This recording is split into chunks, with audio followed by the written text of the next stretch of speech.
बिस्मिल्लाहिर्रहमानिर्रहीम। आप देख रहे हैं मेरा यूट्यूब चैनल डॉक्टर मुकर्रम।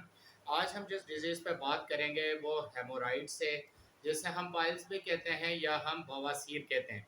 ये वीडियो तवील है क्योंकि ये एक ऐसा मर्ज़ है जो पाकिस्तान में अमूमन तकरीबन हर बड़ी उम्र के फ़र्द को लाहक है, और तकरीबन एक रेशो के मुताबिक हर 4 में से 3 अफराद इससे किसी न किसी तरीके से मुतासिर हैं। हेमोराइड्स बवासीर की बहुत सारी इकसाम होती हैं। इस वीडियो में हम वो तमाम इकसाम को तफसील से डिस्कस करेंगे और डिटेल नोट्स के ज़रिए हम ये समझने की कोशिश करेंगे कि आखिर हेमोराइड्स, पाइल्स, बवासीर क्यों लगता है, इसकी वजूहात क्या हैं, इसके कॉजेज़ क्या होते हैं, किन तरीक़ों से हम इससे बच सकते हैं और कौन सी बेस्ट होम्योपैथिक मेडिसिन हैं जिनके इलाज से हम साल हर साल पुराने यानी 5 साल, 6 साल, 8 साल पुराने बवासीर के मर्ज़ से हम बच सकते हैं। तो हम सबसे पहले बात कर लेते हैं कि बवासीर बवासीर जो है वो पाइल्स भी कहलाता है, यानी कि पखाने की जगह से खून का इखराज होना, या पखाने की जगह पर मस्से हो जाना, या पखाने की जगह अकड़ के खुश्क होकर इतनी तंग हो जाना कि वहाँ से पखाना खारिज करते वक्त जो है शदीद तकलीफ़ का सामना और जलन महसूस होती हो। ये तमाम सिम्टम्स हैं जो कि हम पाइल्स या हेमोराइड्स के अंदर महसूस करते हैं। बुनियादी तौर पर हेमोराइड दो किस्म के होते हैं। एक होता है हमारे पास इंटरनल हेमोराइड और एक होता है एक्सटर्नल हेमोराइड। इंटरनल हेमोराइड की जो बुनियादी चीज़ें हैं वो ये होता है कि इसके अंदर अमूमन दर्द इतना महसूस नहीं होता और ये बाहर से दिखाई भी नहीं देता।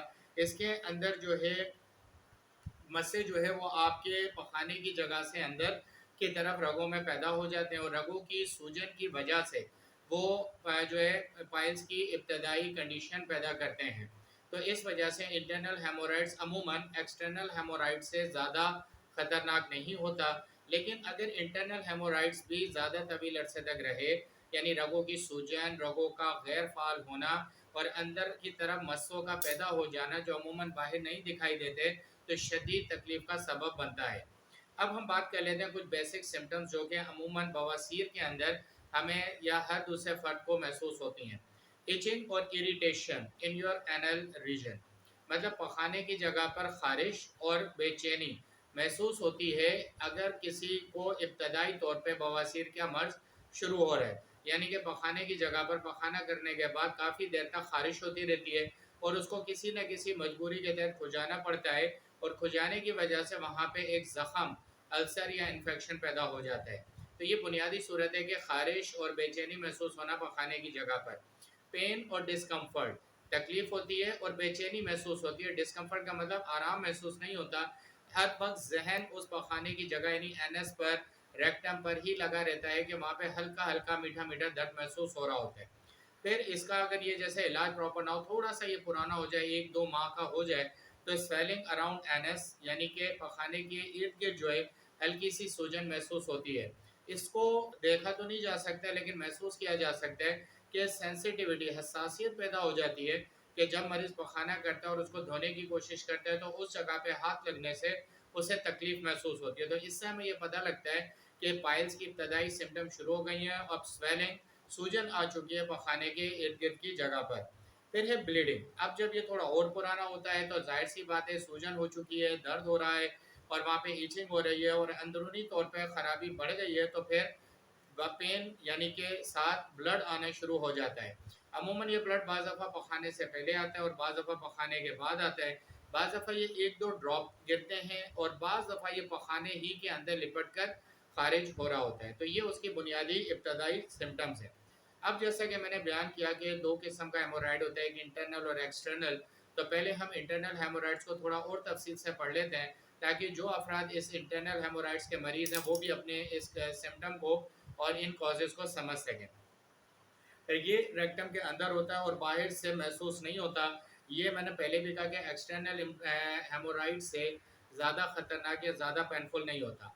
लेकिन इसमें होता क्या है, जब मरीज़ को कब्ज़ हो और फिर वो स्टूल यानी पखाना करने के लिए टॉयलेट में जाता है, तो ये अंदर से रगों का सूजना है, यानी अंदर से रगें सूजी भी होती हैं, फूली भी होती हैं, सेंसिटिव, हसास होती हैं। तो जब उनमें से पखाने को ज़ोर लगाकर बाहर की तरफ निकाला जाता है तो शदीद दर्द का सामना करता है मरीज़, इसको पखाने को बाहर निकालते वक्त यानी कि स्टूल पास करते वक्त। तो ये वो दर्द होता है जो उसके जहन में खौफ पैदा करता है।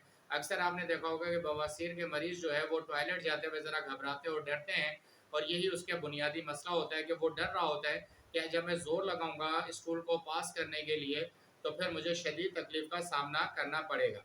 अच्छा, अब इसमें क्या होता है, पेनलेस ब्लीडिंग होती है ड्यूरिंग बाउल मूवमेंट्स, ये इसका पहली टाइप है। Painless bleeding during bowel movements, bowel movements कहते हैं आंतों को जोर लगा के फाजिल मादे को बाहर निकालना, यानी स्मॉल इंटेस्टाइन और लार्ज इंटेस्टाइन, छोटी आंत और बड़ी आंत। तो जब जोर लगा के बाहर निकाला जाता है तो उसके साथ पेनलेस यानी कि खून आता है, लेकिन वो खून ज़्यादा तकलीफ दे नहीं होता। पखाना करने के बाद मरीज जब देखता है टॉयलेट में तो उसको ब्लड ऑफ ड्रॉप्स यानी ड्रॉप्स ऑफ ब्लड वहाँ पर दिखाई देते हैं। अच्छा, बाज़ दफ़ा ये सुर्ख लाल रंग का होता है और बहुत मिकदार में कम होता है, क्योंकि अभी आप समझ लें कि इंटरनल जो हेमोराइड है, अंदरूनी बवासीर, उसकी शुरुआत हो रही है, तो इस वजह से ये कम मिकदार में खून का खारिज हो रहा होता है। अच्छा, इंटरनल हेमोराइड की एक और ख़तरनाक कंडीशन है, वो है प्रोलैप्सिस। प्रोलैप्सिस कहते हैं कि जब बहुत ज़्यादा ज़ोर लगाया जाता है, क्योंकि हेमोराइड बुनियाद बनता है कॉन्स्टिपेशन की वजह से, तो जब बहुत ज़्यादा ज़ोर लगाया जाता है हार्ड स्टूल सख्त पखाने को बाहर निकालने के लिए, तो प्रोलैप्सिस कहते हैं उस गोश्त के टुकड़े को जो पखाने की जगह से यानी एनएस से या रेक्टम से बाहर की तरफ आ जाता है, और बाकायदा मरीज़ को, मर्द हो या ख़वातीन हो, जब वो उस जगह को धोते हैं तो हाथ पे वो गोश्त का टुकड़ा बाहर निकला हुआ बाकायदा महसूस होता है। और जब ये ज़्यादा ख़तरनाक हो जाए तो कुछ मरीज़ तो इसको हाथ या फिंगर की मदद से उन्हें वो गोश्त का टुकड़ा दोबारा से अंदर करना पड़ता है, क्योंकि बार बार इसके बाहर आने की वजह से रगें इंतहाई कमज़ोर हो जाती हैं, और उस कमज़ोरी की वजह से ये प्रोलैप्सिस जो है शुरू हो जाते हैं। बहुत सारे लोग प्रोलैप्सिस का अलग से इलाज कराते हैं, जबकि ये जहन में रखना चाहिए कि प्रोलैप्सिस एक बिगड़ी हुई शक्ल है कॉन्स्टिपेशन की, और प्रोलैप्सिस एक बिगड़ी हुई शक्ल है इंटरनल हेमोराइड की। तो अगर किसी को कांच, इसको हम उर्दू में कांच भी कहते हैं कि कांच का बाहर आना, इस तरह की कंडीशन है, तो वो प्रॉपर तरीके से अपना हेमोराइड, इंटरनल हेमोराइड का, कॉन्स्टिपेशन का प्रॉपर इलाज कराए, तो ही जाके ये प्रोलैप्सिस का मर्ज सही होगा। क्योंकि जब बहुत ज़्यादा जोर लगाया जा रहा है तो ये प्रोलैप्सिस का मर्ज उसमें सामने आ रहा है। तो ये वो इंटरनल हेमोराइड्स की कुछ टाइप्स थी, तो जो मैंने आपसे बयान की हैं। मैंने आपसे पहले भी कहा, ये वीडियो तवील है, इस चैनल को सब्सक्राइब करें, क्योंकि इस चैनल में हर चीज़ जो दवा के साथ बीमारी को तफसील से बयान किया जाता है, और फिर उसकी होम्योपैथिक दवाइयाँ भी तजवीज़ की जाती हैं।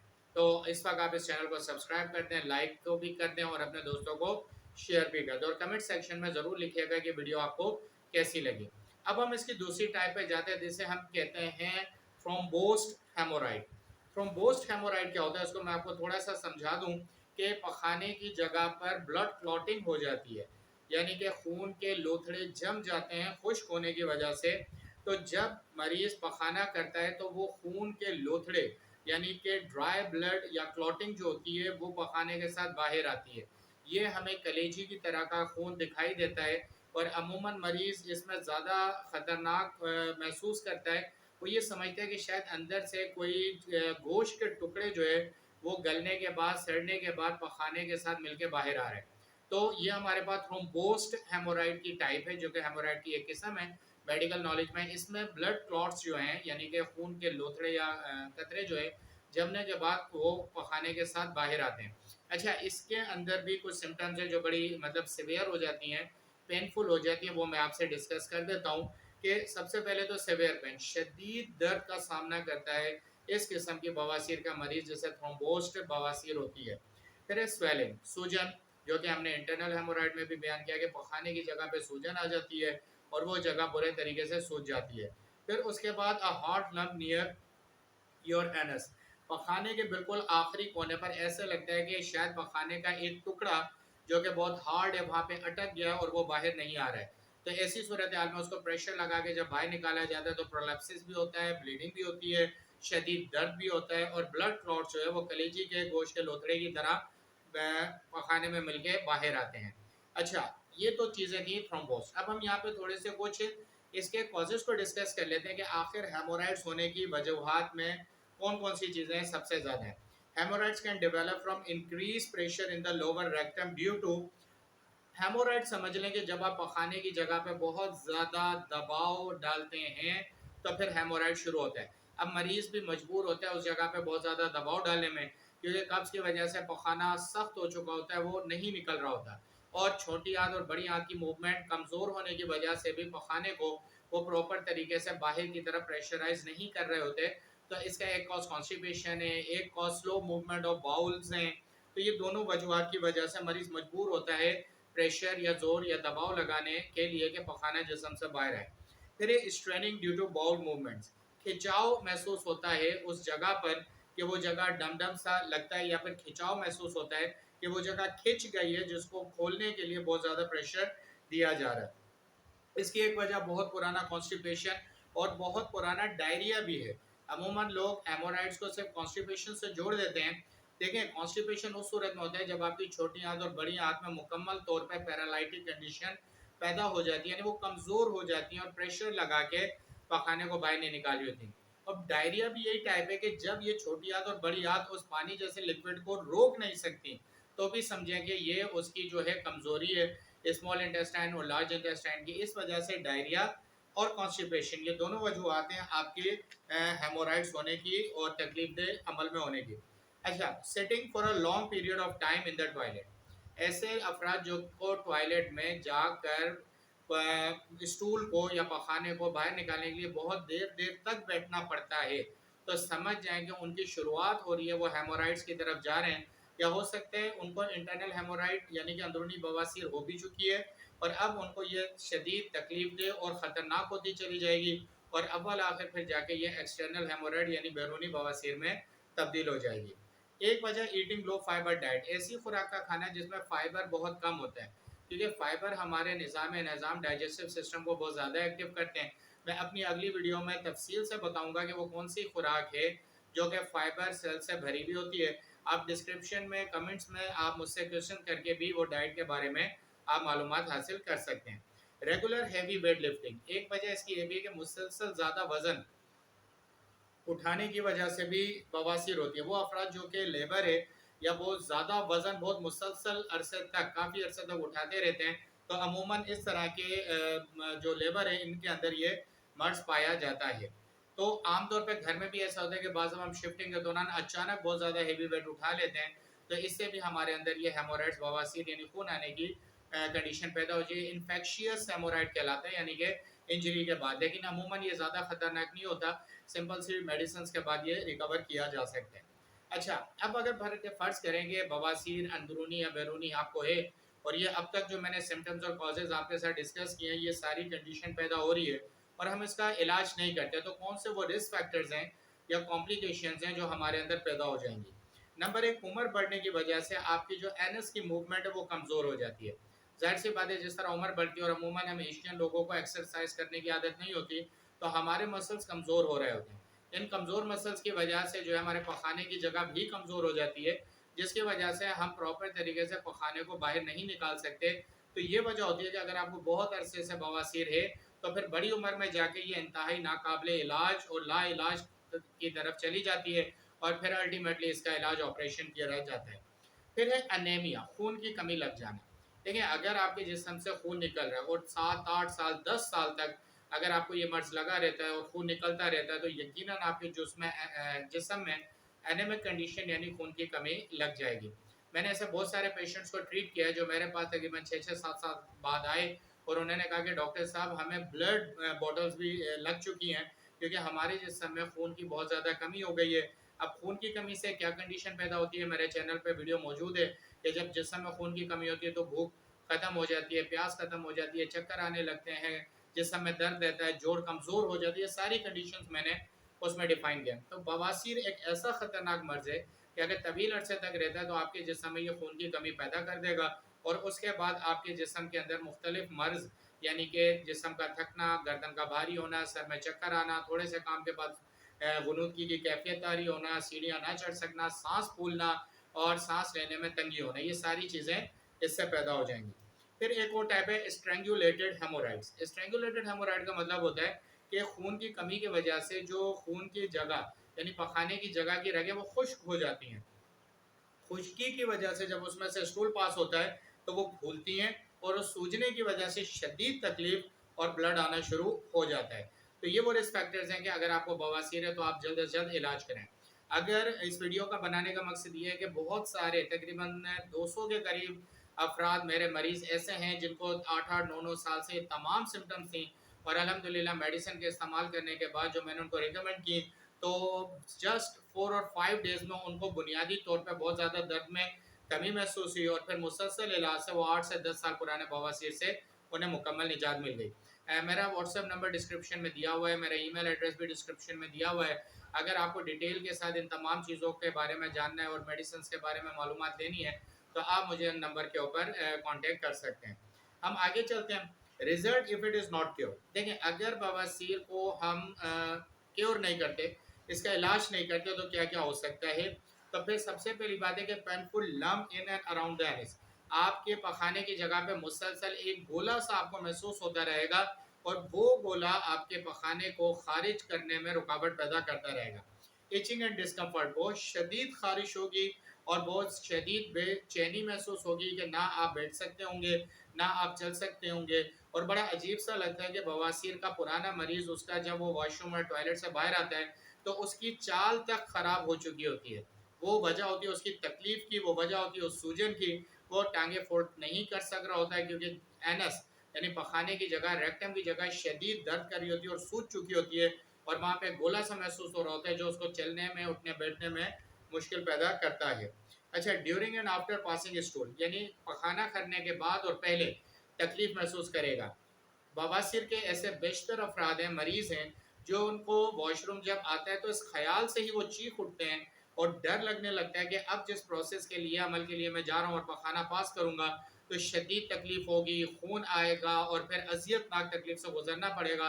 इन तमाम मसाइल से हल अगर आप चाहते हैं तो मेरे व्हाट्सएप नंबर पे कांटेक्ट करें।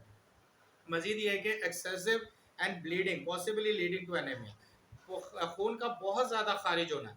देखिए, अगर ये मर्ज 7-8 साल पुराना हो जाए तो फिर रगें मुकम्मल तौर पे नाकाम हो जाती हैं और फिर खून इस रफ्तार से बहता है कि ऐसे भी पेशेंट देखे गए जिनको हर दूसरे तीसरे महीने हमें बॉटल ऑफ ब्लड जो है वो देनी पड़ती है ताकि उनकी एनीमिक कंडीशन रिकवर हो। वरना very sorry to say, anaemic condition is near to death. अगला स्टेप उसका मौत होता है कि अगर जिस्म में खून की कमी पैदा हो जाए। अच्छा, इन्फेक्शन पैदा हो जाता है इस पखाने की जगह पर बहुत अरसे तक, तवील अरसे तक इसको रहने की वजह से। एनल फिस्ट्यूला, एनल यानी पखाने की जगह के ऊपर मस्से बन जाते हैं। ये ज़हन में रखिएगा, वहाँ पे फिशर्स और फिस्ट्यूला ये 2 टाइप हैं। जब बाहर से अगर हम देखें तो पखाने की जगह पे गोल-गोल, नरम-नरम मस्से होते हैं और उनमें ब्लड होता है।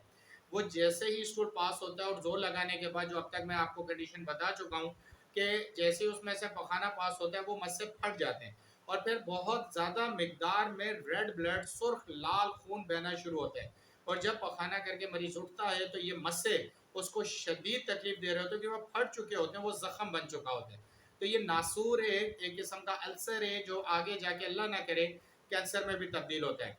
मैं फिर रिकमेंड करूँगा, इस तरह के बहुत सारे मरीज़ अल्हम्दुलिल्लाह मैंने 1 से डेढ़ महीने में मुकम्मल सही किए हैं। उन्हें हमने ग्रुप ऑफ होम्योपैथिक मेडिसिन्स का इस्तेमाल कराया है, जिसकी वजह से ये सारी सिम्पटम हर एक दवाई से कवर होती है और उस ग्रुप ऑफ मेडिसिन के ज़रिए उन्हें बड़ी जल्द इस मर्ज से निजात मिली है और वो 10 साल, 15 साल जिस अज़ियत का शिकार थे उससे निकलें। ना उनमें खून की कमी रहती है, ना उन्हें मस्से होते हैं, ना फिशर होता है, ना फिस्ट्यूला होता है, ना उस जगह के ऊपर स्ट्रेंगुलेटेड हेमोराइड होते हैं, नहीं आंतें खुश्क हो जाती हैं, ना उनको इंटरनल एक्सटर्नल हेमोराइड रहते हैं। ये वीडियो तफसील से बनाने का मकसद ये है कि हर किस्म का बवासीर का जो मर्ज़ है या उसकी जो इकसाम है, उन तमाम तर मरीज़ को इससे फ़ायदा हो सके। आगे हम देखते हैं कि कॉजेज़ फॉर क्रोनिक हेमोराइड। जब बवासीर पुराना हो जाता है तो फिर इसकी वजूहात क्या-क्या होती हैं कि किन वजूहात से ये पुराना हो जाता है। एक है क्रोनिक कॉन्स्टिपेशन। अगर मरीज़ को तवील अरसे से कब्ज़ और कब्ज़ मुसलसल अब भी है, जो कि एक कॉमन चीज़ है आजकल क्योंकि हम एक्सरसाइज़ से बहुत दूर हैं, फिज़िकल एक्टिविटी से बहुत दूर हैं, पानी बहुत कम पीते हैं, फाइबर डाइट बहुत कम लेते हैं। इन तमाम, अच्छा, ये इनहेरिट भी होता है, यानी अब ख़ानदान से भी ट्रांसफ़र होता है, वालिद से, वालिदैन से, दादा-दादी से, नाना-नानी से भी ये ट्रांसफ़र होता है। तो शदीद कब्ज़ जो है फिर आपको बवासीर की बिल्कुल आखिरी टाइप पर ले जाएगा। क्रॉनिक डायरिया, पहले भी मैंने बयान किया कि यानी कि दस्त का बहुत अरसे तक रहना, लिफ्टिंग हेवी वेट, वज़न का ज़्यादा उठा लेना, ये तमाम तर इसकी चीज़ें मौजूद हैं। तो यहाँ तक वीडियो को मैंने तफसील से बयान किया बवासीर, और आखिर में ये बात ज़रूर बताऊँगा कि जितनी चीज़ें मैंने अभी बयान की हैं, आपको कितनी ही पुरानी बवासीर है, आप कितनी ही बड़ी उम्र के हैं, किसी भी उम्र के हैं, आपका चलना फिरना मुश्किल हो गया है, तकलीफ़ की वजह से आप टॉयलेट जाने से घबराते हैं और टॉयलेट के दौरान जब स्टूल पास कर रहे हो तो चीखें निकल जाती हैं, खून ज़्यादा मकदार में गिरता है और उससे खून की कमी पैदा हो रही है, तमाम तर अक़साम के मरीज़ों को अल्हम्दुलिल्लाह हमारी दवाइयों से शिफा मिली है और एक ग्रुप ऑफ मेडिसिन है जो आपकी ज़िंदगी यकसर बदल देगा, मुकम्मल इत्मीनान दिलाएगा।